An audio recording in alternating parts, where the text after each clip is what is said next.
Chapter 4. The Letter as Living Force. Why letters are not symbols. There is a stage in the work where the letter ceases to be an object of contemplation and begins to reveal itself as something far older than language. Most people encounter letters as tools of communication, as marks pressed onto paper to carry meaning from one mind to another. In the beginning of inner practice, the seeker may approach them in the same way, as symbols to be visualized, pronounced, or intellectually decoded. Yet this approach only touches the surface. A symbol represents something else. A living letter does not represent, it is. The letter is not a sign pointing toward power. It is power in form. It does not stand in place of a force. It embodies that force. Just as fire is not a symbol of heat, but heat itself in visible expression, the true letter is a condensation of an intelligence that precedes human thought. When contemplated correctly, it does not remain flat. It begins to radiate. It presses gently against perception, as if asking to be felt rather than understood. When the practitioner approaches the letter as a mere symbol, the experience remains conceptual. When the practitioner approaches it with reverence, patience, and inward stillness, the letter begins to disclose its depth. It is no longer ink, no longer shape. It becomes presence. The letter as vibrational intelligence. Every authentic letter carries a specific quality of vibration. This is not metaphor. The body senses it before the intellect can name it. A certain letter may feel expansive, another grounding, another sharp and clarifying, another soft and luminous. These are not projections of imagination. They are direct encounters with vibrational intelligence. Vibrational intelligence means that the letter contains order. It contains direction. It contains a pattern of movement that subtly organizes consciousness. When the practitioner rests awareness upon the letter without strain, its vibration begins to resonate within the nervous system. The breath may change. The posture may adjust itself without effort. Even the emotional tone of the moment may shift.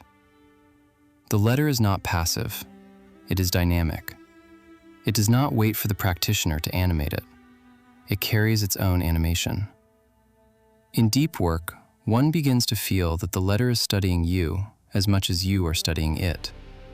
It meets your attention with its own field of coherence. Where there is distortion in the psyche, its vibration brings gentle correction. Where there is fragmentation, it introduces alignment. This is why the work must be approached slowly. Vibrational intelligence is precise. It responds to sincerity. It unfolds proportionally to the stability of the practitioner. How letters teach you. At first, learning the letters feels like memorization. One studies their qualities, their correspondences, their elemental associations. This phase is necessary, but it is preliminary. True learning begins when the letter becomes a teacher rather than an object of study. A teacher does not shout. A teacher reveals through experience. When you sit with a letter in stillness day after day, something begins to unfold that no book could have explained. Insights arise spontaneously. Connections appear between inner states and outer events. The practitioner begins to notice that certain reactions soften after working with a specific letter. Certain perceptions sharpen. Certain patterns lose their grip. The letter teaches through resonance. It arranges the inner space so that understanding dawns from within. It does not instruct through sentences. It instructs through reconfiguration. Old assumptions fall away without argument. Clarity replaces confusion without debate. The practitioner discovers that knowledge is not accumulated, but awakened. Over time, the relationship deepens. One no longer chooses the letter arbitrarily. There are moments when a particular letter calls. It presents itself inwardly, sometimes in meditation, sometimes in dream, sometimes in a sudden intuitive certainty. When followed with humility, this guidance proves exact. The letter becomes both curriculum and instructor. How letters heal. Healing through the letters is not dramatic, it is architectural. The psyche is shaped by repetition, by accumulated impressions, by unresolved tensions. The letters, when engaged correctly, begin to reorganize this architecture from the inside. A letter that carries clarity may dissolve confusion that has lingered for years. A letter that carries warmth may soften defenses built in childhood. A letter that carries strength may stabilize a fragmented will. This healing does not occur through analysis, it occurs through immersion. The practitioner enters the field of the letter and allows its vibration to permeate thought, emotion, and sensation. Often, the first sign of healing is discomfort. The letter illuminates what was hidden. Old emotions may surface. Restlessness may intensify briefly. This is not failure, it is exposure. When met with steadiness, the vibration of the letter continues its work. What is disordered begins to find proportion. What is excessive begins to balance. What is weak begins to strengthen. The healing is precise because the vibration is precise. It does not overwhelm. It works in layers. As the practitioner matures, the capacity to receive deeper correction expands. One realizes that healing is not the removal of pain, but the restoration of harmony. How letters reshape perception automatically. Perhaps the most remarkable transformation occurs not in dramatic inner experiences, but in the quiet reshaping of perception. After sustained work with the letters, the world begins to appear differently. Colors seem more vivid. Sounds feel less intrusive. Situations that once triggered reaction are met with calm observation. This change is not forced. It happens automatically. The letters reorganize the lens through which reality is interpreted. They refine attention. They soften distortion. They widen awareness. The practitioner does not try to see differently. Seeing itself becomes clear. Perception reshaped by the letters carries depth. One begins to sense the vibrational undercurrent of environments and conversations. One recognizes harmony and dissonance instinctively. Decisions become simpler because perception is less clouded by fear and projection. In advanced stages, the distinction between inner and outer begins to blur. The same intelligence encountered in the letter is recognized in nature, in human interaction, in silence. The practitioner realizes that the letters are not isolated forces, but expressions of a larger living order. When perception has been reshaped, the work no longer feels like practice. It feels like participation. The letters are no longer objects of meditation. They are currents within consciousness itself. They move through speech, through thought, through action. And in this realization, one understands why the letter was never a symbol. It was always a living force, waiting to be recognized. Speaking the letters in collectedness, after experiencing them in absorption. When the mind has become gathered and inwardly aligned, the letters may be spoken in the state of collectedness again, not casually, not as repetition, not as mechanical recitation. They are spoken from within collectedness of the fifth jhana, from stillness that is alert and receptive. The difference is immense. A letter spoken from dispersion scatters further. A letter spoken from unity penetrates. In this state, it is again never necessary to visualize colors, elements, or specific tones as predefined correspondences.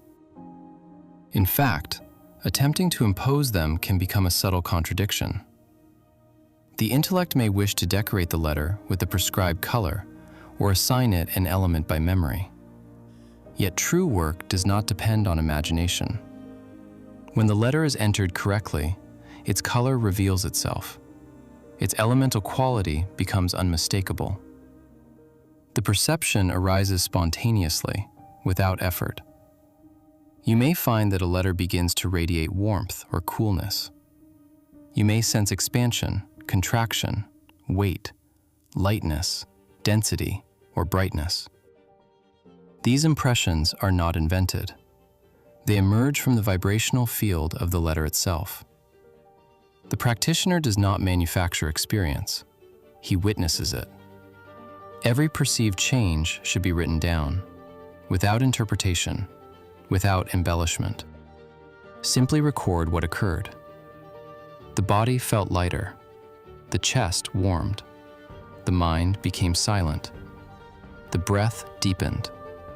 The perception of space widened. Over weeks and months, these notes form a map of direct encounter.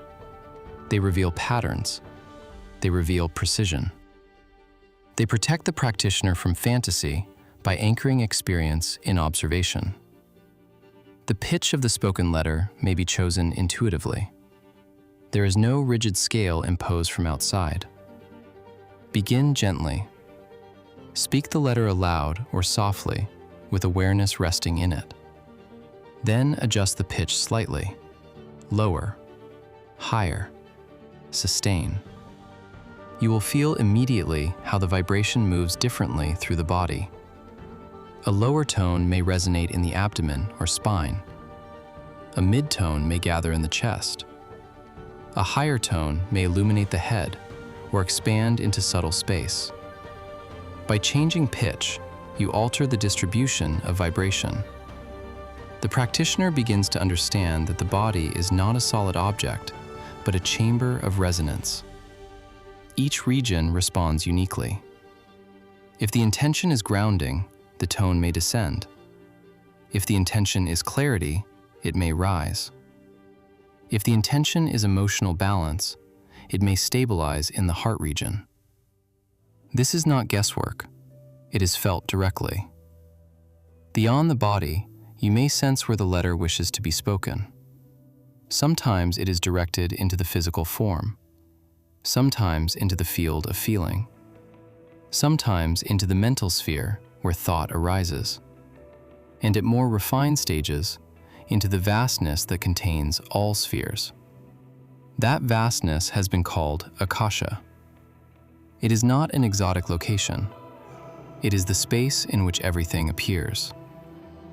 When the letter is spoken into the body, it stabilizes and corrects physical sensation. When spoken into feeling, it reorganizes emotional currents. When spoken into the mental sphere, it clarifies thought and dissolves confusion. When spoken into Akasha, it expands beyond form and becomes pure vibration in open space. These distinctions are not conceptual categories. They are experiential differences. You will feel them. The body vibrates differently than emotion. Emotion vibrates differently than thought. Thought vibrates differently than spacious awareness. With practice, the practitioner recognizes these textures instantly. Collectedness is the foundation. Without it, the letter remains superficial. With it, the letter becomes precise. The practitioner does not force outcomes. He experiments quietly. He listens. He records. He refines. Over time, the letters begin to guide the process. The correct pitch suggests itself. The correct sphere becomes obvious. The vibration adjusts without strain. The work becomes less about technique and more about attunement. In this way, speaking the letters is not performance. It is participation in a living field of intelligence. The color arises on its own. The element reveals itself. The resonance finds its chamber, and the practitioner stands within the unfolding, attentive and still. Synchronicity and the inner alignment of meaning. There are moments in life that feel as though reality itself has leaned closer. Events unfold with a precision that seems too elegant to be random, too meaningful to be dismissed as coincidence. A thought appears, and the world answers. A question arises, and circumstances arrange themselves as if in response. This is the domain that Carl Gustav Jung described as synchronicity. He did not define it as magic, nor as mere chance. He called it an acausal connecting principle. Events are linked not through direct cause and effect, but through meaning. The outer world and the inner world reflect each other, not because one produces the other, but because both arise within a deeper order that is not immediately visible. What synchronicity actually means. Synchronicity occurs when an inner state and an external event align in a way that is deeply meaningful, yet cannot be explained through conventional causality. A person thinks of someone they have not seen for years, and that person appears or contacts them. A symbolic image arises in the mind, and the same symbol manifests in the environment shortly after. A decision is made inwardly, and the world seems to reorganize itself to support or challenge that decision in precise ways. From a purely material perspective, these are coincidences. From the perspective of direct experience, they feel structured, intelligent, and coherent. Jung's insight was to recognize that meaning itself can be a principle of connection. Not everything that is connected through force. Some things are connected through resonance. The nervous system as the instrument of perception. What determines whether synchronicity is noticed or ignored is not the event itself, but the state of the one perceiving it. A restless, scattered, overstimulated mind lives in fragmentation.